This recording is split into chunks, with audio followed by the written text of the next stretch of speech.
Side खबरों के लिए सब्सक्राइब करें फ्लेम मीडिया और उसके बाद बेल आइकन को प्रेस करें ताकि सबसे पहले आपको मिले एक्सक्लूसिव खबरें।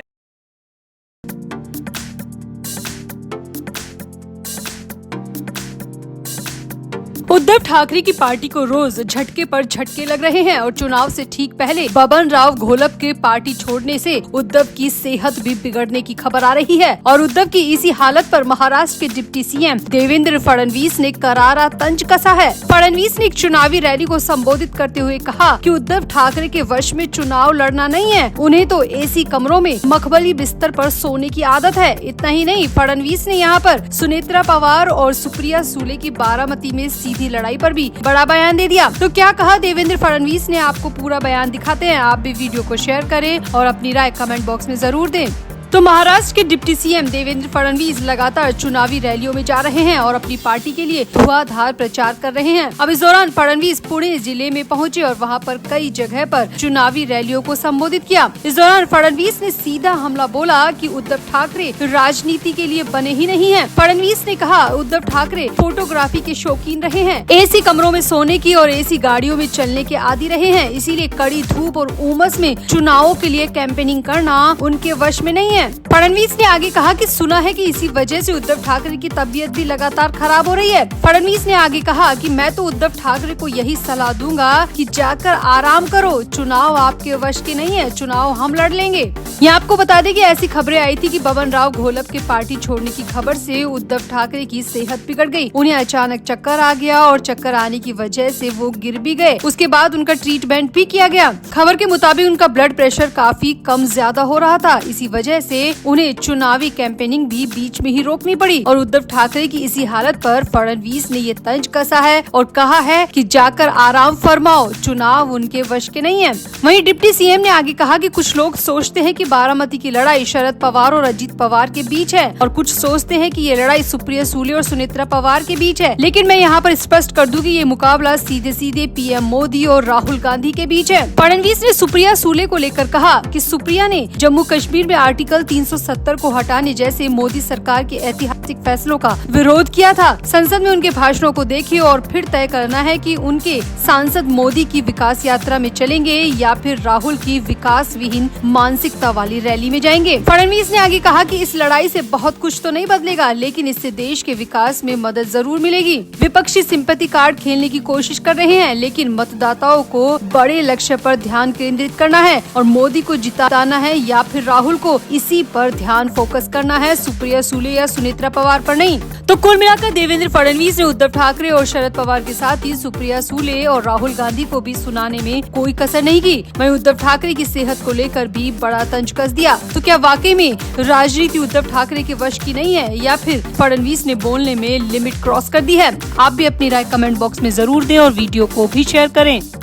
तो महाराष्ट्र में लोकसभा चुनाव की तारीखों का ऐलान हो चुका है। राज्य में 5 चरणों में चुनाव होंगे। चुनाव के नतीजे 4 जून को घोषित किए जाएंगे। यूँ तो महाराष्ट्र में हर कोई जीत का दावा कर रहा है। एक तरफ बीजेपी 40 से ज्यादा सीटें जीतने का दावा कर रही है, तो वहीं दूसरी ओर महाविकास आघाड़ी ने भी अपनी कमर कस ली है। और इस बीच महाराष्ट्र में किस पार्टी की हवा है, कौन सी पार्टी कितनी सीटें जीत सकती है, इसे लेकर टाइम्स नाउ ने एक नया सर्वे करवाया है और इस सर्वे के आंकड़े बेहद चौंकाने वाले हैं। तो टाइम्स नाउ के सर्वे के मुताबिक महाराष्ट्र में बीजेपी 27 से 31 सीटें जीत सकती है। जी हाँ, इस सर्वे के मुताबिक बीजेपी 30 से ज्यादा सीटें जीत सकती है। वहीं एकनाथ शिंदे की बात करें तो एकनाथ शिंदे की शिवसेना इस चुनाव में 4 से 6 सीटें जीतती हुई दिखाई दे रही है। वहीं अजित पवार की एनसीपी 1 से 3 सीटें यहाँ पर जीत सकती है। यानी सर्वे में दिखाया गया उसके मुताबिक बीजेपी 30 से 31 सीटें जीत सकती है, एकनाथ शिंदे 4 से 6 सीटें और अजित पवार 1 से 3 सीट। अब इस सर्वे में कांग्रेस की बात करें तो कांग्रेस को यहाँ पर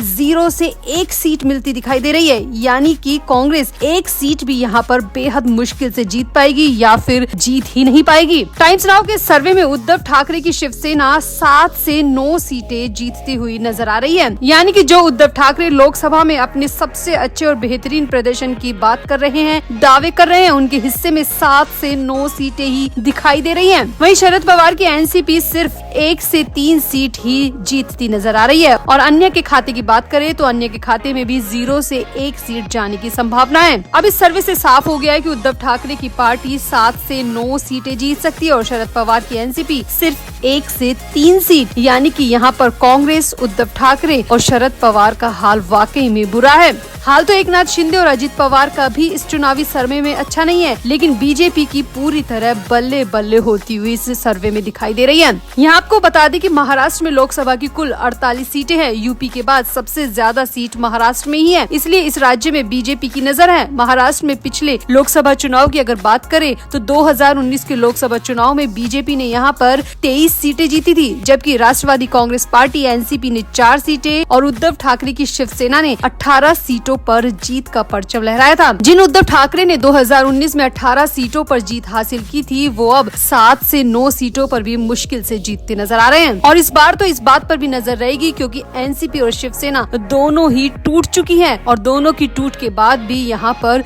सबकी नजर इन दोनों पार्टियों पर रहेगी। फिलहाल तो खबर ये भी आ रही है कि सर्वे के बाद उद्धव ठाकरे ने मातोश्री में पार्टी कार्यकर्ताओं की मीटिंग बुलाई, तो शरद पवार ने भी अपने घर पर अपनी पार्टी के लोगों को बुलाया और कहा कि अब चुनाव के लिए कमर कसने का वक्त आ गया है, नहीं तो अंजाम बेहद बुरे होंगे।